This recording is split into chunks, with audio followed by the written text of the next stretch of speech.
In this tutorial, I'll show you how to add a PayPal donation button to a Weebly website. Let's get started. Sign into your Weebly account and open the website where you want to add the donation button. Click Edit Site to open the website editor.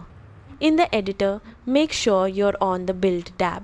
Scroll down to the Installed Apps section and click Add App to open the Weebly App Center. Search for PayPal donation button and choose the app that best fits your needs.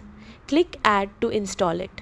If the app requires a business plan, follow the prompts to upgrade your account before continuing. Once the app has been installed, return to the website editor. Open the Installed Apps section. Then drag the PayPal donation button app onto your page where you want it to appear. Click the donation button to configure its settings. Connect your PayPal account, customize the button if needed, and save your changes. Preview your website to make sure the donation button works correctly. When you're happy with the result, publish your website to make it live. That's how to add a PayPal donation button to a Weebly website. Thanks for watching.